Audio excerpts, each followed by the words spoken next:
Bueno, esta que les enseñamos es imagen en directo de La Paz, de la capital de Bolivia, donde sigue la huelga indefinida, las protestas, los bloqueos contra el gobierno del centroderechista Rodrigo Paz. Campesinos, maestros, mineros o transportistas piden la dimisión del presidente, mejoras salariales y abastecimiento de combustible, entre otras cosas. Entre los motivos que han propiciado estas protestas, la subida del precio de los combustibles, pero también de los alimentos.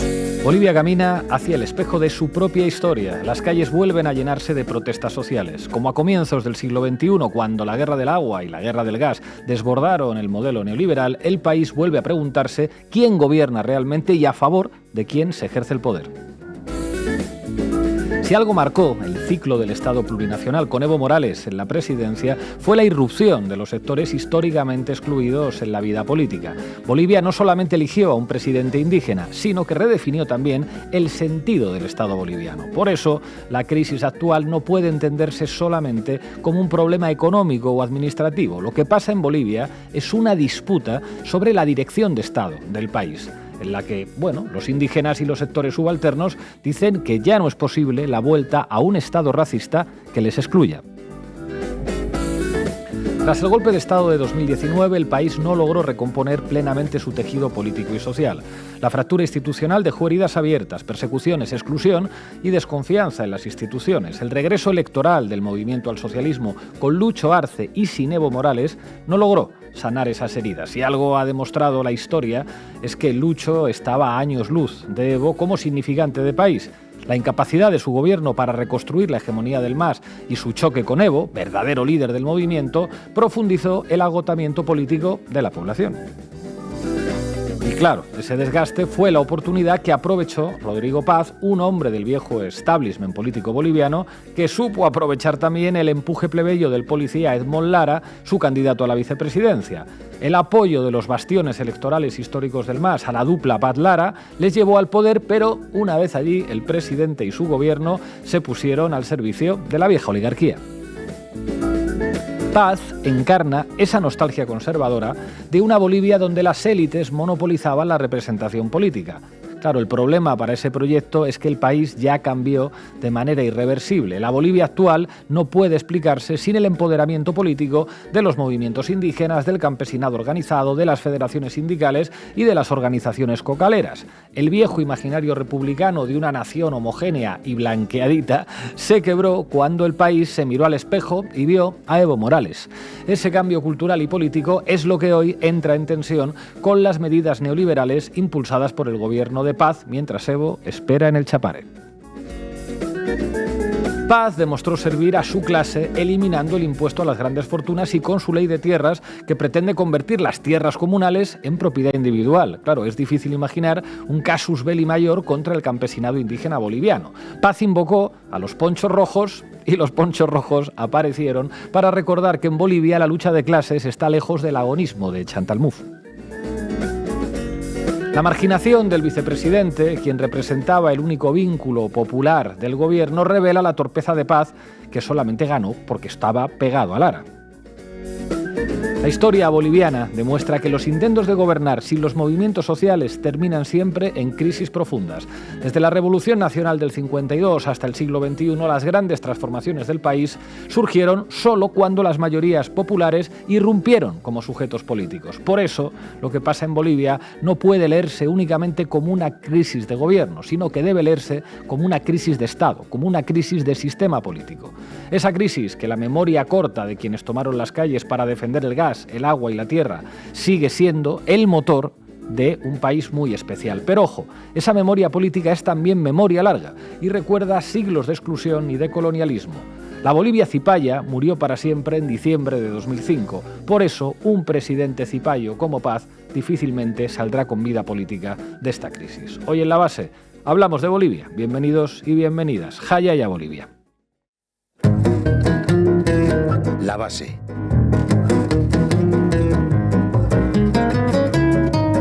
En La Base hablamos de Bolivia cuando medio mundo está hablando de Bolivia, incluso los Estados Unidos hablan de Bolivia. Irene Zugasti, cuéntanos. ¿Qué tal, Pablo? Pues yo voy a hacer una cronología de estas protestas y explicar un poco de dónde vienen, porque leyendo algunas crónicas pareciera, oye, que han aparecido como por generación espontánea. Manu Levín, ¿qué dicen los medios de todo esto? Todo el mundo habla de estas protestas, los medios estadounidenses, se habla de las protestas desde Argentina, desde Israel también hablan de lo que pasa en Bolivia. Vamos a ver cómo están tratando los grandes medios de comunicación estas movilizaciones y en concreto a uno de los grupos que se movilizan, no se lo pierden. Muy preocupados los israelíes por Bolivia, pero que luego nadie hable de injerencismo, ¿verdad? En fin, Eduardo García, clima de guerra, cuéntanos. Pues vamos a hablar, si Zugasti decía de los orígenes de este ciclo de protestas, vamos a hablar en general también de los orígenes de la crisis política, que también leyendo algunos medios parece que surge de la nada, ¿no? La polarización, la crisis política boliviana. Bueno, pues vamos a ver exactamente de dónde viene estos últimos años de inestabilidad que atraviesa el país. Hoy nos acompañará Valeria Duarte, politóloga boliviana, periodista de Canal Red América Latina. Arrancamos, equipo.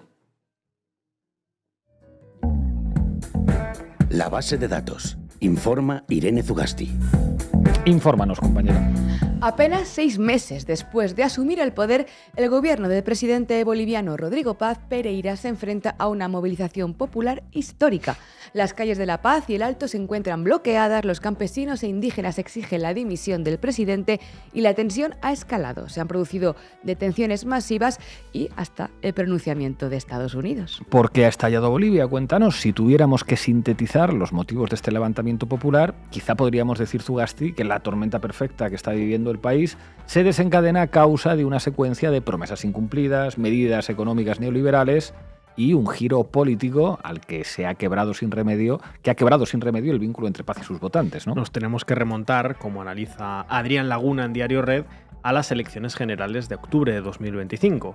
Meses antes de los comicios, Rodrigo Paz, hijo del expresidente Jaime Paz Zamora y sobrino nieto del también expresidente Víctor Paz Estenssoro, no superaba el 3% en intención de voto en las encuestas, pero terminó ganando la primera vuelta con un 27% y el balotaje con un holgado 54%. ¿Y cómo se explica ese ascenso meteórico? Bueno, esa parte, que es fundamental entender, se la voy a dejar a Edu, porque podríamos decir que fue un voto de castigo al MAS y al gobierno de Luis Arce.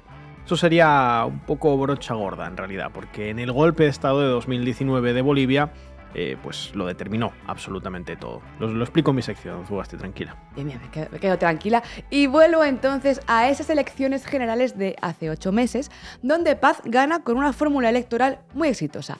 Vean, iba acompañado a la vicepresidencia, lo decíamos en el editorial, de Edman Lara, que es una ex policía muy popular en TikTok que denunciaba la corrupción institucional en sus vídeos. Paz logró proyectarse desde la derecha, sí, pero como una alternativa de cambio moderada, una suerte de capitalismo para todos, generando como, expectativas populares de que iba a renovar el Estado plurinacional sin destruirlo. Spoiler, no fue así. El espejismo de Paz se desvaneció pronto. El mismo día de su investidura presidencial ya fue simbólico, de hecho. Ninguna organización popular fue invitada a la toma de posesión y el gabinete de ministros prescindió de representantes de los movimientos sociales, armando en cambio un ejecutivo de corbatas y caras blancas. Y este distanciamiento no era solo simbólico, era también y sobre todo económico. En el mes de diciembre, el gobierno de Paz aplicó un severo incremento a los carburantes. La gasolina subió un 86%, el diésel un 163%. Imagínense, de forma paralela, el Ejecutivo también intentó implementar un decreto para legalizar la venta de recursos naturales en Bolivia por la vía rápida, el Fast Track, una iniciativa que ya tuvo que ser frenada por las primeras movilizaciones populares que se registraron ya en diciembre y en enero. Y así llegamos a la primavera de 2026, donde el malestar acumulado llegó al desborde. Eso es, porque hay 2 medidas gubernamentales que se interpretaron como un ataque directo a la economía y al patrimonio del sector popular y rural boliviano. En primer lugar, la distribución de lo que se ha llamado popularmente la gasolina basura, que en medio de una recesión económica, con los precios del combustible, como les he contado, disparados, la población recibió gasolina adulterada que provocó daños importantes en los vehículos particulares y también en los de transporte urbano. Y, ojo, cuidado con esto, en la maquinaria agrícola de los campesinos. Y en segundo lugar estaba otra ley, la promulgación de la llamada Ley de Reclasificación de Tierras, que lo que hacía era que la pequeña propiedad campesina, que históricamente ha sido inembargable desde hace más de 80 años en Bolivia, pueda ser ahora convertida en lo que han llamado mediana propiedad, que se puede usar como aval para pedir créditos, utilizando esas tierras, ¿no?, como aval, lo que las hace en realidad susceptibles de poder ser embargadas. Y eso, claro, eso tocó una fibra muy sensible en el país porque ha desatado el terror a perder las tierras. La indignación cristalizó en mayo en movilizaciones masivas, cuyo epicentro es el Departamento de La Paz. La situación se agudizó el lunes 18 de mayo cuando una multitudinaria marcha llegó a la capital para exigir la renuncia inmediata del propio presidente Rodrigo Paz. Nosotros ya no queremos ningún diálogo. Nosotros lo único que pedimos es la renuncia del presidente. Queremos que se vaya, porque lo único que hace es reprimir aquí al pueblo. Aquí la gente boliviana estamos muriendo ya de hambre. Aquí salimos día tras día a trabajar, pero eso no nos alcanza a nosotros. Pero sí, él dice sí, la gente tiene plata, pero su gente, ¿qué es de la gente humilde? ¿Qué es de la gente indígena? La gente que vive día tras día, va a trabajar y se gana al día. Y eso no nos alcanza. Eso es lo que quiero que entienda, señor presidente. Lo único que le pedimos es la renuncia. Váyase de aquí, de Bolivia, usted no pertenece aquí. La movilización integró a campesinos aymaras, a la Central Obrera Boliviana, a la Federación Sindical de Trabajadores Mineros y a las juntas vecinales de El Alto. El intento de los manifestantes de avanzar hacia la Plaza Murillo fue respondido con represión policial y 124 personas detenidas. ¿Y qué hace? ¿Qué está haciendo el gobierno de Paz? Pues bueno, en primer lugar intentó atribuir el conflicto a una conspiración liderada por el expresidente Evo Morales. Pero bueno, esa narrativa no coló, no logró convencer ni siquiera a los sectores conservadores, dado que de hecho la fuerza de Morales radica en Cochabamba, mientras que el estallido se produjo o comenzó a concentrarse en La Paz. Después se ha intentado el clásico, divide y vencerás.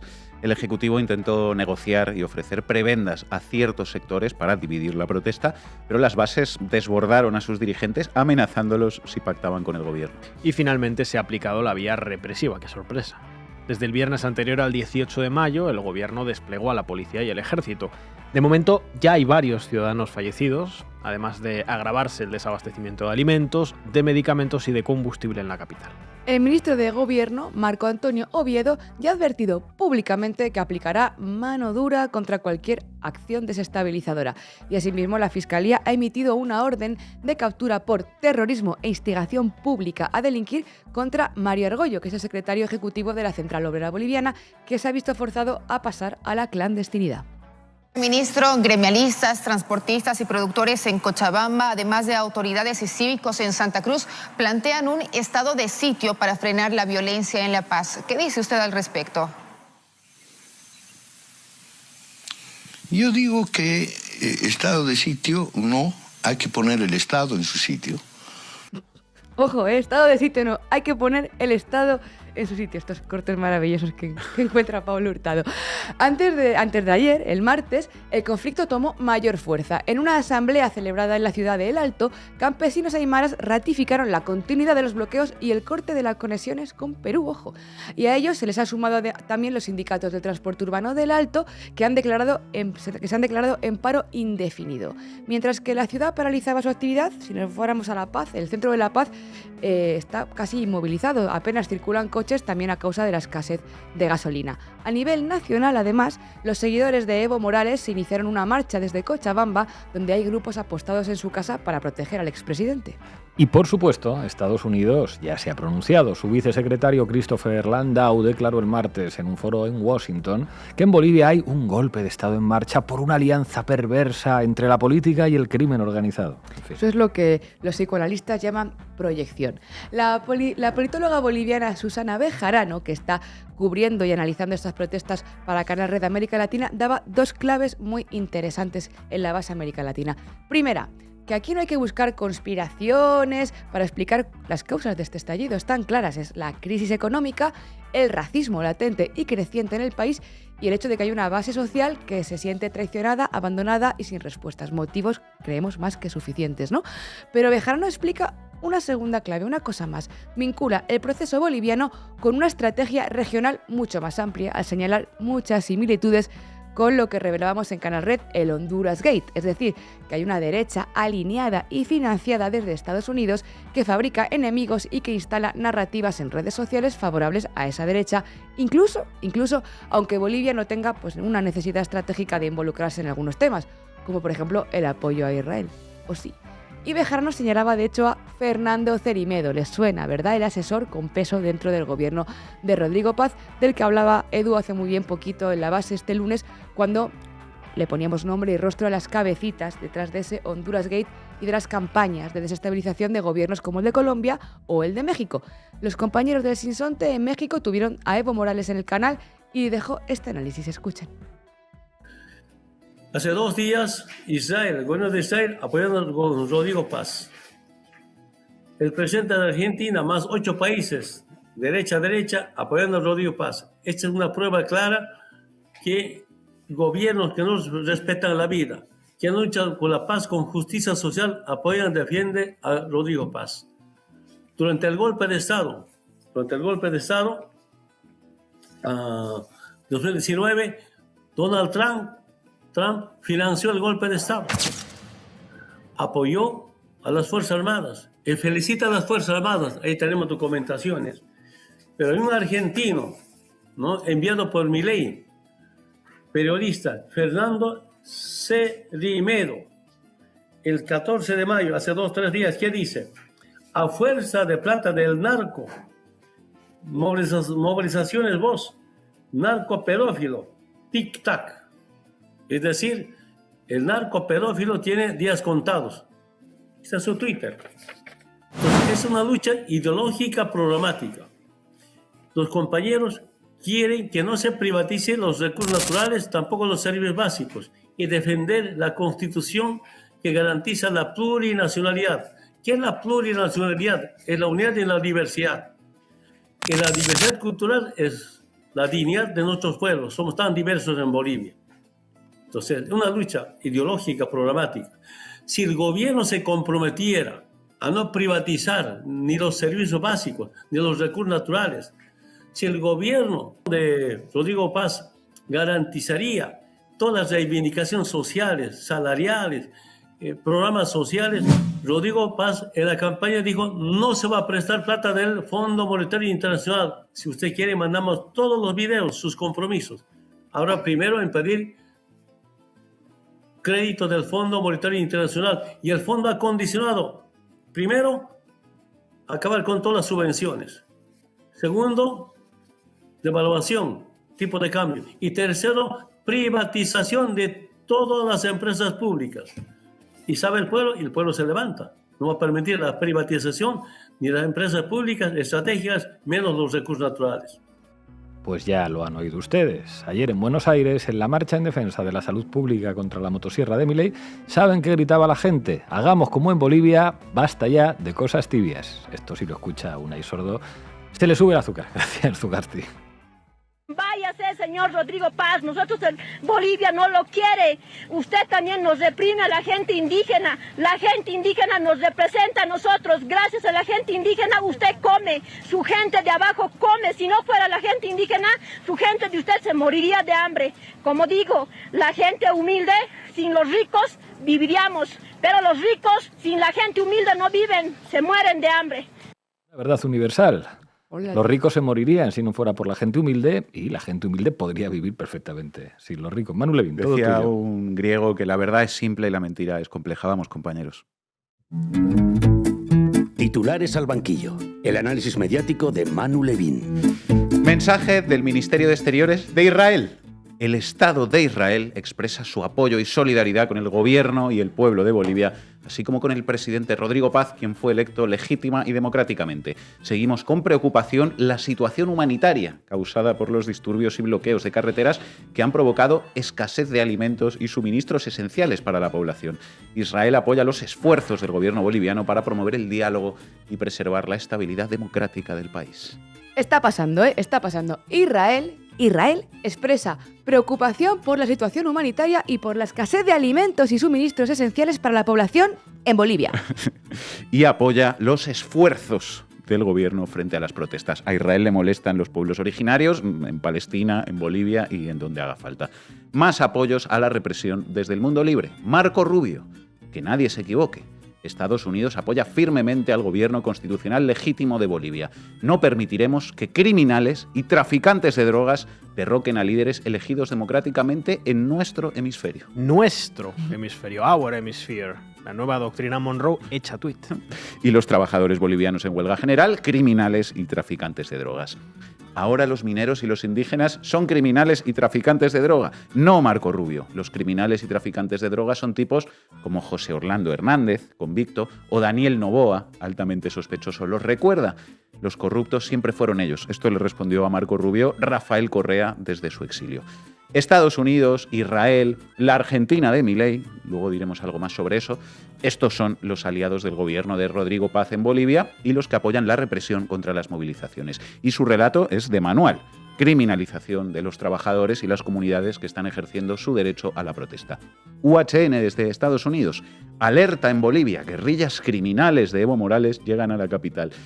Los criminales son los pobres y las víctimas, atención, son los ricos. CNN desde Estados Unidos haciéndose la pregunta que todo el mundo se hace sin lugar a dudas cuando ve las imágenes de la huelga general en Bolivia. ¿Están preocupados los inversores?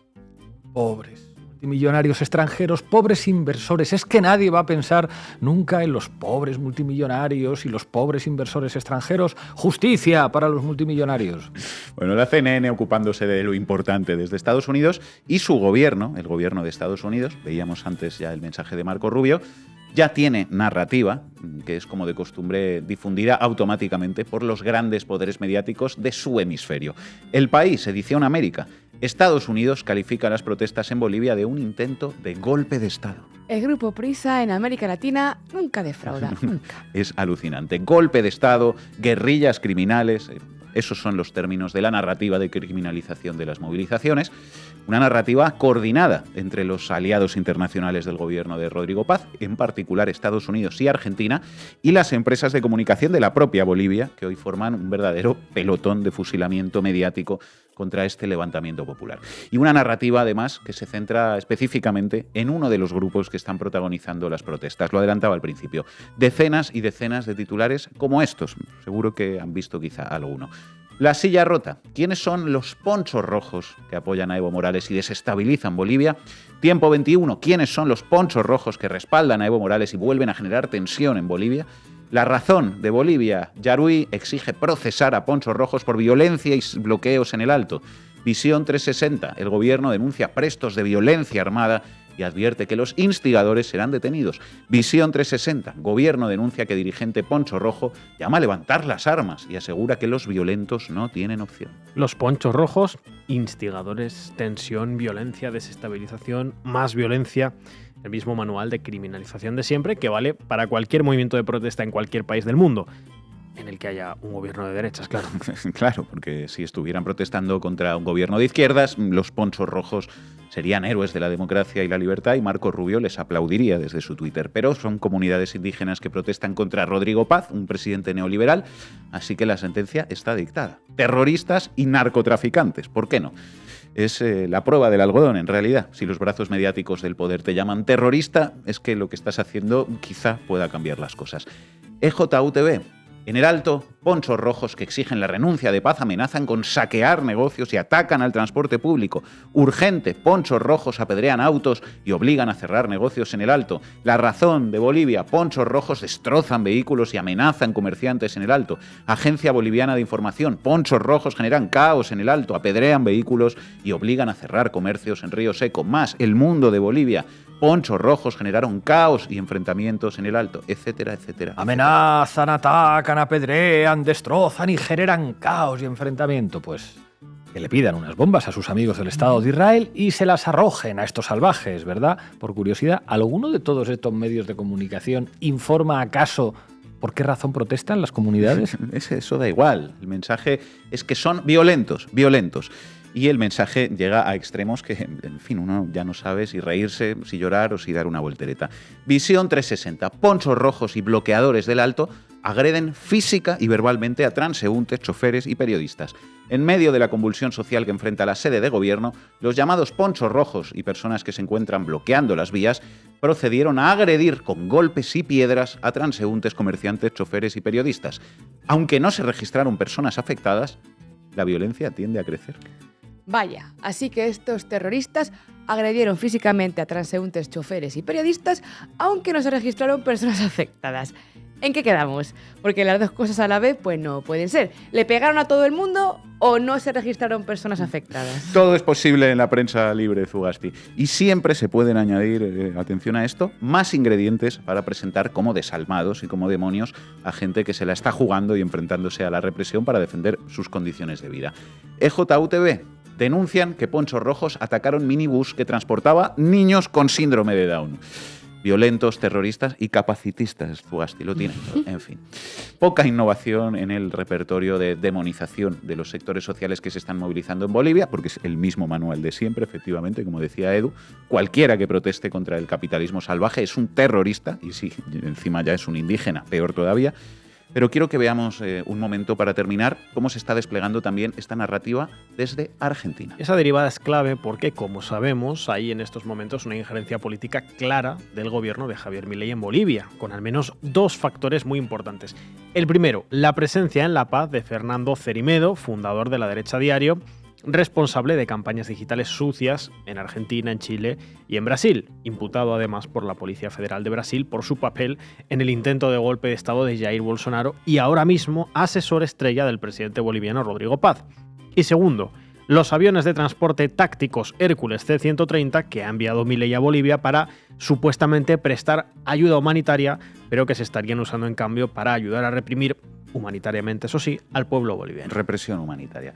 Bueno, el papel del medio de comunicación que fundó Cerimedo, ya os podéis imaginar cuál es. La Derecha Diario. El gobierno de Trump prometió defender a Rodrigo Paz de la rebelión narcocomunista liderada por Evo Morales. La Derecha Diario, el pedófilo exdictador Evo Morales, impulsa un golpe de Estado en Bolivia.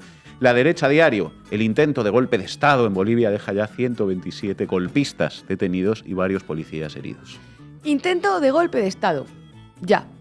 Golpe de Estado en Bolivia, pero de los de verdad, con masacres de civiles incluidas, fue el de Yanín Áñez en 2019, que entró al Palacio de Quemado con una Biblia gigante en las manos, ¿se acuerdan? Como los conquistadores hace 500 años.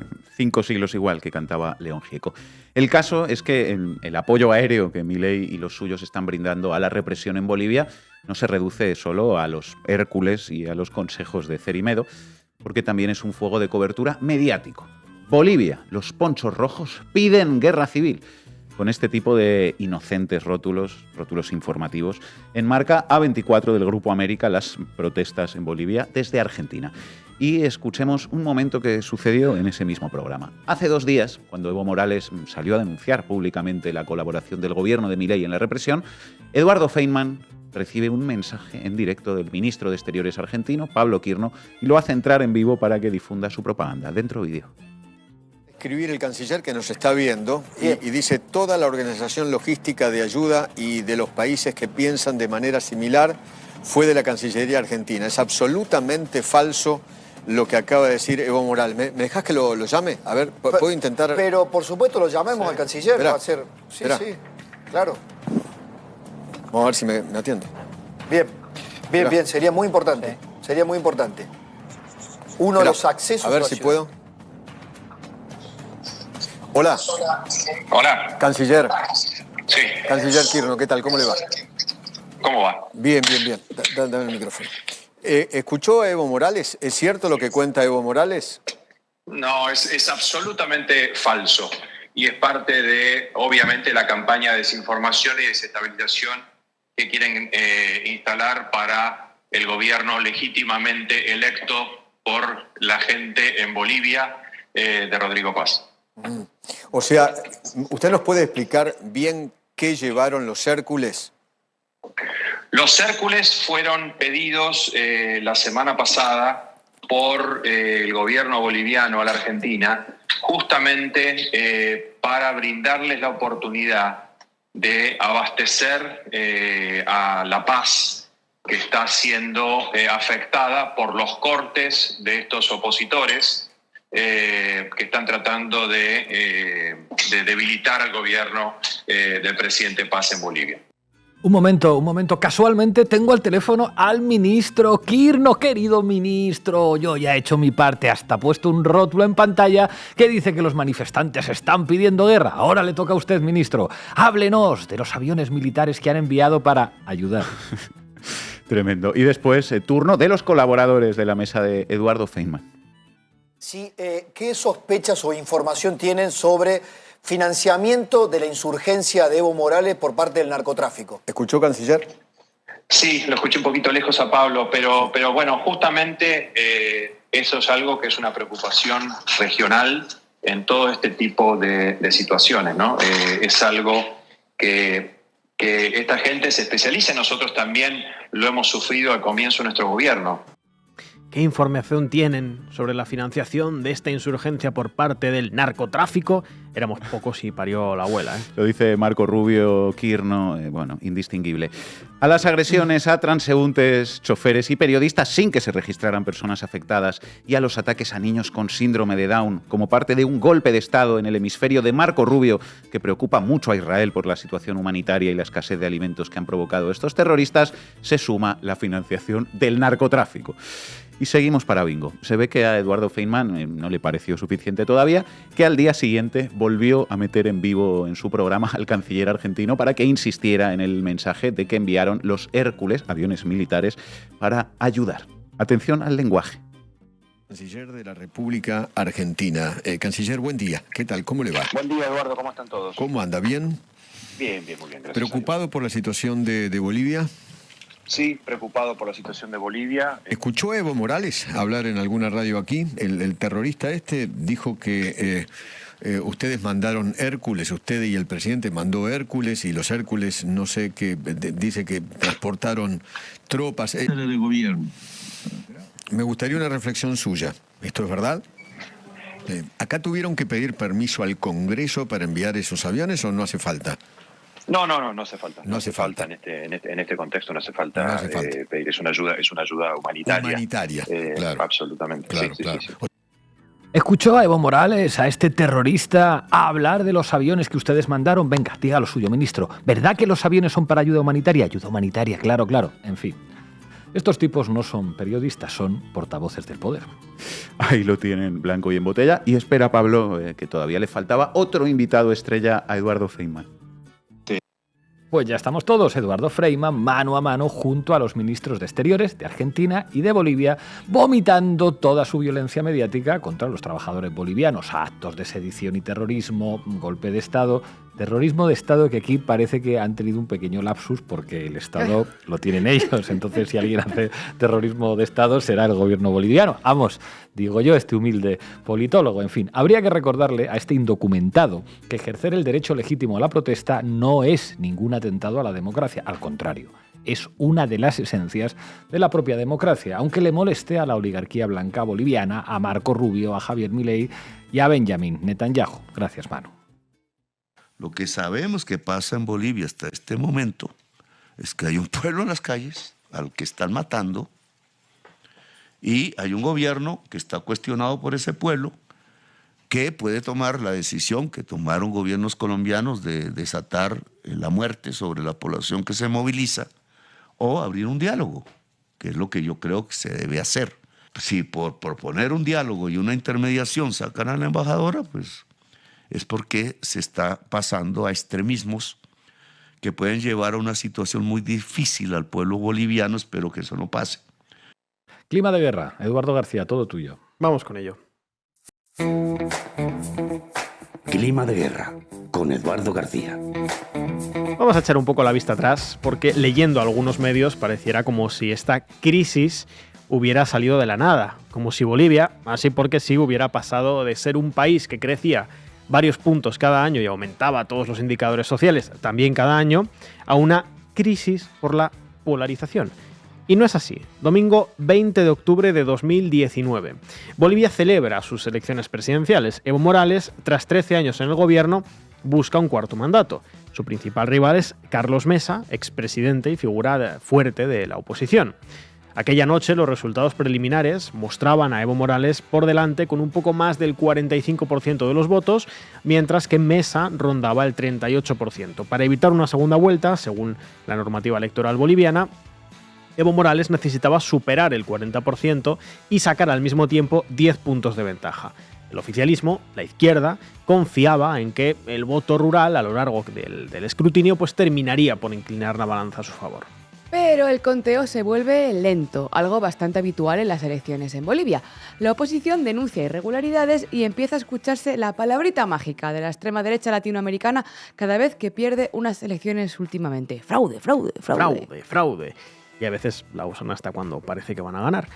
El lunes 21, el Tribunal Supremo Electoral actualizó el escrutinio. Evo Morales ampliaba su ventaja y se acercaba al margen necesario para ganar en primera vuelta, esos 10 puntos de ventaja. Algo más o menos lógico, considerando que las regiones donde el MAS concentra un porcentaje mayor del voto son también las que más suelen tardar en escrutarse. Por eso, a medida que avanza el escrutinio, se tiende a ampliar la ventaja del MAS. Nuevamente, Carlos Mesa denuncia un fraude electoral. Fraude electoral. Tras esa acusación, la extrema derecha empezó una campaña de enfrentamientos, saqueos e incendios de oficinas electorales en varias ciudades. El antimasismo boliviano, los sectores racistas históricamente alineados con los grandes empresarios bolivianos, consiguieron sembrar un clima de crisis nacional y consiguieron, en última instancia, allanar el terreno para el golpe de Estado. El martes 22 la tensión creció todavía más. Organizaciones civiles convocaron una huelga general indefinida. La OEA expresó su profunda preocupación por el cambio en la tendencia de los resultados y anticipó que iba a recomendar que se hiciera una segunda vuelta, a pesar de que las urnas le estaban dando a Evo la ventaja suficiente para ganar en primera vuelta. El Estado boliviano llegó a proponer una auditoría internacional del proceso electoral e incluso invitó a la Unión Europea a que pudiera revisar las actas. Evo Morales denuncia después que se estaba produciendo un golpe de Estado en Bolivia. La extrema derecha boliviana intensifica su campaña y buena parte de la prensa en España y en América Latina, pues ya saben ustedes, como contaban lo que pasaba en Bolivia, protestas, tensiones, polarización. Si en la primera cita de Tinder te dice polarización, no te lo cojas. El jueves 24, Mesa rechazó las acusaciones y acusó él a Evo Morales de violar la Constitución. Poco después, el conteo oficial confirmó que Evo Morales había ganado en primera vuelta, había sacado esos 10 puntos de ventaja. El viernes 25 llegaron los resultados definitivos. Evo Morales, 47,08%, Carlos Mesa, 36,51%, 10 puntitos y medio. La diferencia superaba entonces esos puntos que eran necesarios para evitar el balotaje, por lo que el candidato del MAS debería haber obtenido su cuarto mandato consecutivo, y aquí paz y después gloria. Así habría sido si la historia hubiera seguido por sus cauces formales. Pero ya saben ustedes que eso no fue lo que pasó. La extrema derecha boliviana negó los resultados, cacareó nuevamente aquello de fraude e insistió en su campaña de violencia callejera. La OEA, la Unión Europea y varios gobiernos extranjeros pidieron una segunda vuelta. Y poco después sucedió esto. De los máximos líderes regionales de la oposición, Luis Fernando Camacho, le ha dado un plazo de 48 horas al presidente Evo Morales para que presente su renuncia. Fue el ultimátum desde el bastión opositor de Santa Cruz y además envió una carta a los jefes de las Fuerzas Armadas para que, en sus palabras, se pongan del lado del pueblo. Así lo ha dicho. Luis Fernando Camacho llamó a policías y militares a ponerse del lado del pueblo y exigió la renuncia presidencial. La violencia de la extrema derecha siguió extendiéndose y penetró en algunas capas de las Fuerzas Armadas bolivianas. En lugares como Cochabamba y Vinto seguía habiendo incendios de edificios públicos e incluso llegaron a atacar a la alcaldesa Patricia Arce. Después hubo motines policiales, primero en La Paz y luego en otros departamentos. La OEA exigió entonces que se repitieran las elecciones, porque sí, y finalmente el golpe triunfó. A la Iglesia Católica, renunciar a mi cargo de presidencia. ¿Por qué decidí esta renuncia? Para que Mesa y Camacho no sigan persiguiendo a mis hermanos, dirigentes sindicales, para que Mesa y Camacho no sigan quemando las casas del gobernador del MAS en Oruro, Chuquisaca, de asambleístas, de concejales, para que Mesa y Camacho no sigan secuestrando, maltratando a los familiares de nuestros dirigentes sindicales, como en Potosí del hermano Teodoro Mamani, que no sigan perjudicando a la gente más humilde, a comerciantes que no trabajan, dejan trabajar en Santa Cruz, a transportistas, casi en todos los departamentos. Estamos renunciando, estoy renunciando, justamente para que mis hermanas y hermanos dirigentes, autoridades del movimiento al socialismo no sean hostigados, perseguidos, amenazados. Lamento mucho este golpe. Bueno, ¿por qué recordamos todo esto ahora? Pues porque, como les decimos, hay una narrativa simplona, pretendidamente simplona en mi opinión, de presentar lo que ocurre en Bolivia ya desde hace unos años, lo que está ocurriendo también ahora mismo, como una crisis política así en general, como decimos, como si hubiera caído del cielo. Pero si algo enseña la historia, el análisis serio de los procesos políticos, incluso la profesión periodística, es a buscar el origen de las cosas. ¿Por qué hay hoy una crisis de estas características en Bolivia? Bueno, pues es imposible entenderla sin el golpe de Estado del año 2019. En primer lugar, porque vició un proceso electoral de arriba a abajo. En condiciones normales, es decir, sin el golpe de Estado, Evo Morales habría asumido su cuarto mandato y habría gobernado pues hasta 2024, hasta ayer, básicamente. Fijaos en lo que decimos. Hasta 2024 no habría habido dictadura de Yanín Áñez, por ejemplo. Y no es poca cosa porque comprenderán ustedes que su tiempo al frente del Estado boliviano, después de usurpar el gobierno de ese país, como consecuencia del golpe de Estado, cambió básicamente el curso de la historia política de Bolivia. Y vaya que sí lo cambió. Entre otras cosas, por esto, por ejemplo. Swissinfo, octubre de 2023. Fiscalía acusa de genocidio a Áñez y pide 30 años por muertes en crisis de 2019 en Bolivia. La Fiscalía acusó este lunes de genocidio a la expresidenta interina de Bolivia, Yanín Áñez, a 3 exministros y a varios exjefes militares y policiales por la muerte de una veintena de civiles durante la crisis de 2019. Genocidio, que se dice pronto. Una crisis política que, a ver, es verdad, Bolivia atraviesa desde hace años una crisis política, pero con un origen clarísimo que por lo que sea se suele obviar. Insistimos, que en Bolivia hubo un golpe de Estado contra un presidente que ganó unas elecciones y que a ello le siguió una brutal represión por la que se llegó a acusar a Yanín Áñez de genocidio. Pero no solo eso, aunque el gobierno de Yanín Áñez duró poco, principalmente como consecuencia de las sostenidas movilizaciones de las bases políticas de la izquierda boliviana, dejó una impronta crucial en la crisis política que hoy atraviesa Bolivia. La de la inhabilitación de Evo Morales en el año 2020. En las elecciones de 2020, el MAS volvió a ganar, esta vez con la fórmula de Luis Arce y David Choquehuanca, respaldada abiertamente por Morales, si bien bajo un acuerdo tácito por el cual el nuevo gobierno rehabilitaría políticamente a Evo. Al fin y al cabo, habían ganado gracias al respaldo del expresidente, que fue, hablando en plata, quien puso los votos. Efectivamente, él puso los votos. A medida que fue avanzando el gobierno, las diferencias en materia económica y los desencuentros políticos anticipaban una ruptura que finalmente se dio. La relación entre Arce y Morales pasó de las diferencias estratégicas a una confrontación abierta. Ambos sectores comenzaron a acusarse mutuamente de traición, de corrupción e incluso de vínculos con el narcotráfico. Evo Morales intentó volver a competir en las elecciones del año 2025 pese a no tener el amparo del gobierno de Arce, pero la justicia electoral bloqueó también su candidatura. El quiebre entre los diferentes sectores del MAS hizo que llegasen divididos a las elecciones, con Evo Morales no pudiendo presentarse, el candidato de Arce, Eduardo del Castillo, muy debilitado, con un resultado muy mediocre, y Andrónico Rodríguez intentando tener un perfil intermedio que tampoco fue a ninguna parte. Fíjense qué diferencia. Evo Morales, Bolivia, pasó de haber ganado las elecciones en el año 2019 y, en teoría, tener que haber empezado un mandato hasta el 2024 a no poder presentarse a las elecciones de 2020 y no poder presentarse a las elecciones de 2025. Y ese fue, en fin, el escenario en el que se llegó a las elecciones del año 2025, como les decimos. El origen inmediato o más cercano de esta crisis, de estas revueltas que hoy atraviesa Bolivia. Porque, insistimos, esto va de entender los orígenes de fondo de los procesos políticos. Y en este caso, todo se remonta al golpe de 2019, a las elecciones de 2020, en las que no pudo presentarse Evo Morales, y a las elecciones del 2025, en las que tampoco pudo presentarse Evo Morales. Un golpe de Estado, que con sus más y sus menos ha terminado siendo exitoso en su objetivo de fondo, que era básicamente destrozar a la izquierda boliviana y volver a colocar a la oligarquía proestadounidense en el poder ejecutivo. Sin el golpe de 2019 no habría habido gobierno de Yanín Áñez, ni represión, ni inhabilitación.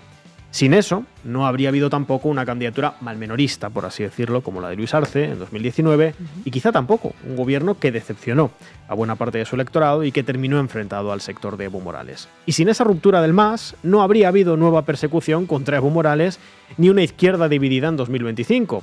Y sin esa división, pues probablemente no habría habido un balotaje entre dos derechas, que es lo que ocurrió hace menos de un año. Exacto, porque en la primera vuelta celebrada en agosto ningún candidato logró imponerse con claridad. Rodrigo Paz, hoy presidente del Partido Demócrata Cristiano, quedó primero con alrededor del 32% de los votos. Jorge Tuto Quiroga quedó segundo con cerca del 27%. Eduardo del Castillo, candidato ligado al gobierno de Luis Arce, apenas superó el 3%. Y Andrónico Rodríguez tampoco consiguió capitalizar plenamente el voto evista, que llamó al voto nulo, y quedó relegado con cerca del 8%.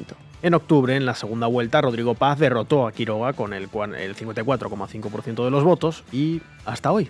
El golpe de 2019 todavía pesa y fue determinante en las elecciones de 2025. Y como siempre, como en todo proceso golpista, hay beneficiarios. Rescato unas líneas de Adriana Salvatierra en Diario Red para recordarles que detrás del baile golpista y de la represión política siempre hay intereses económicos muy concretos. Dice así: Rodrigo Paz busca avanzar integralmente en todos los frentes bajo un mismo eje ordenador, la liberalización. Este proceso se observó en la eliminación del subsidio al pan de batalla, a los combustibles y las pretensiones del Decreto Supremo número 5.503, que confluye con la defensa de los intereses de clase que resultan beneficiados con las propuestas de eliminar el impuesto a las grandes fortunas, liberar las exportaciones y la conversión de pequeña a mediana propiedad agraria, despojando así al Estado de la capacidad de equilibrar el mercado, corregir inequidades o democratizar derechos. Detrás del golpe, detrás de la inhabilitación de Evo Morales y de la represión, lo de siempre: vender Bolivia al capital internacional y a las oligarquías del país. Gracias, Eduardo.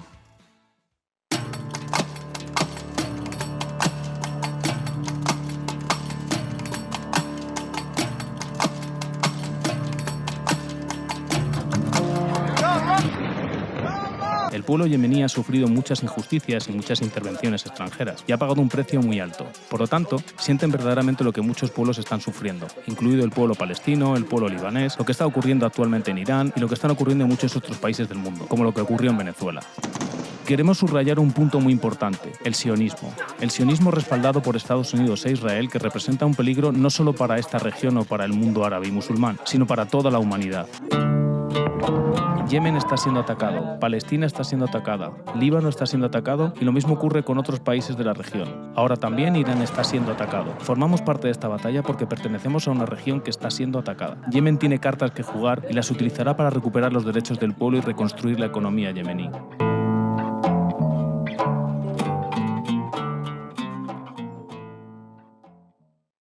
Hoy, como anunciábamos, nos acompaña Valeria Duarte, politóloga boliviana, periodista de Canal Red América Latina. Valeria, muchísimas gracias por atender a la base.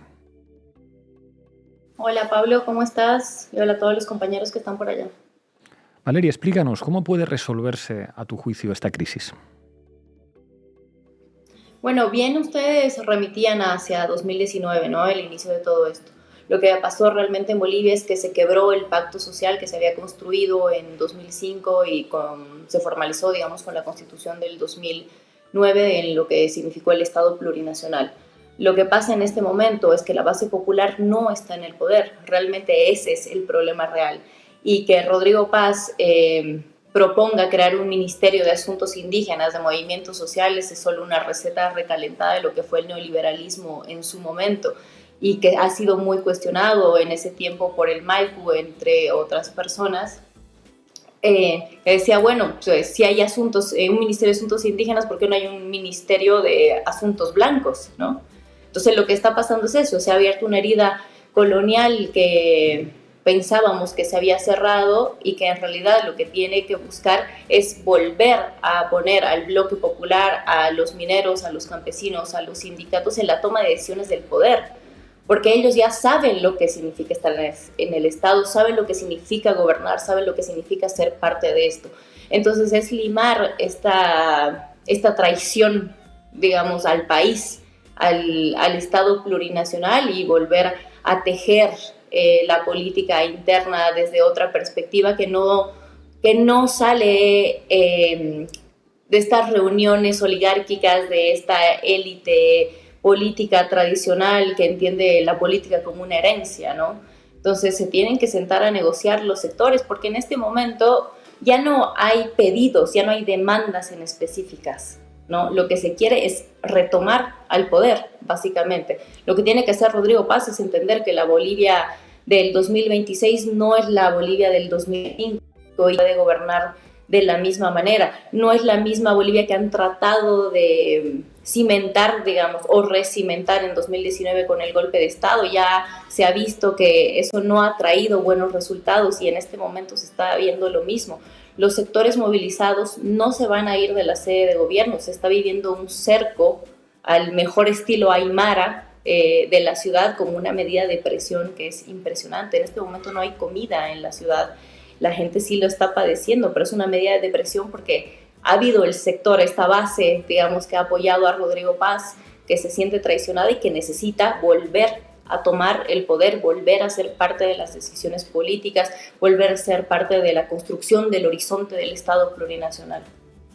Valeria Duarte, muchísimas gracias por tu análisis y por atender a Canal Red. Hasta pronto. Hasta pronto, chicos.